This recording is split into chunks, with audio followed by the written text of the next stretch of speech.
Welcome back. In today's video, I'm going to be talking about what new school leaders can do to support students, staff, and families when there's significant policy and structural change happening. What inspired this video is that currently there's a lot of policy and structural change occurring at the federal level that is going to negatively and disproportionately impact our most vulnerable student populations. School leaders are going to be at the forefront of figuring out how to minimize these negative impacts. And if you're a new school leader, you may be in a position where you have limited authority and can't necessarily make decisions or make policy changes that will impact the entire school community. So if you're in the situation and you're not sure what to do, here's 3 different tips to help you get started. Tip 1, find your place.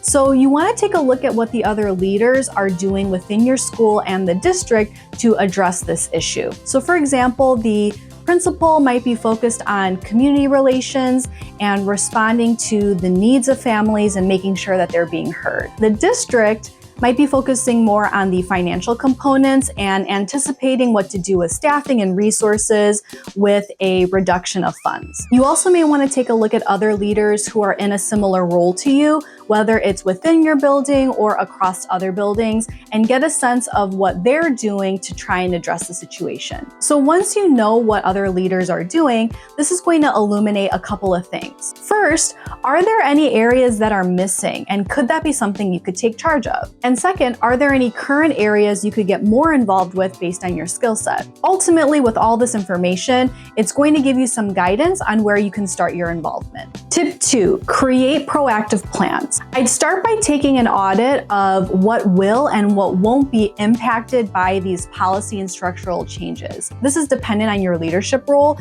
so this audit could be something that's conducted for the whole school, maybe it's just a department or grade level, or it's just the responsibilities and the people that you're leading. You can list some overarching categories that are relevant to your work. So for example, let's say you're an assistant principal, you may want to create categories that are relevant to the entire school. So maybe you want to look at what will potentially be impacted for every subject area, every grade level, student support systems, special programs, extracurriculars, different cross-sections of students, and even part-time staffing positions. If you're a department chair, maybe your categories are courses, staff, and specific student supports related to your subject area. So once you have an idea of what will be impacted, you can start to work with other key people on creating proactive plans that can bridge these key needs into other unaffected systems. With these proactive plans, there might be some things that are outside of your control or information that you don't have to make the best decision,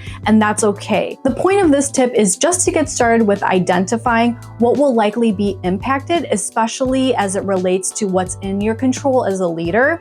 Usually, once you get a good sense of this, your leadership skills of problem solving and being able to work with key stakeholders will naturally create a plan that's customized and will work well for your building. The third tip is to be a voice. Gather information from the school community about their top concerns. Based on your leadership role, this could look like facilitating conversations with your department or grade level. It could be sending a survey out to all staff, or even sending some polls to students and families. Gathering this information is really important, and it serves 2 functions. The first one is, once you're aware of what are the top concerns of the community and what people are talking about, what they're worried about, you're able to craft your communication to address these needs, be more supportive, and be able to navigate conversations more fluidly because you're already anticipating potential concerns and worries. Second, this gives you a sense of what people are afraid of losing, or ultimately what they want to keep. This gives you insight into what people, programs, and policies need to be prioritized. Then you can take this information to upper leadership or those who have more decision-making power, and you can tell them, these are the non-negotiables of the people I'm leading, and this is what's really important for us to make sure we preserve. You may not be able to make the decisions, but if someone is worried about losing their job, you can make the case to upper leadership why their position is so vital. If someone is worried about losing an essential student support, you can be the squeaky wheel wheel to advocate and make sure that a solution is being worked on. In your role, you will likely have easier access to upper leadership than those you are leading. So use that position to advocate for them and be their voice in these decision-making spaces. It can feel so frustrating to not feel like you're doing enough as a leader, especially when you have limited authority. I just want to remind you of the importance of human connection. No amount of decision-making authority can replace the impact of a supportive leader who is advocating for you and with you on the day-to-day front lines. So maybe you can't guarantee someone's job or ensure the longevity of a department, but you can show empathy and consistently advocate for the value and well-being of those you lead. I hope that these tips were helpful with getting started. Know that your leadership matters.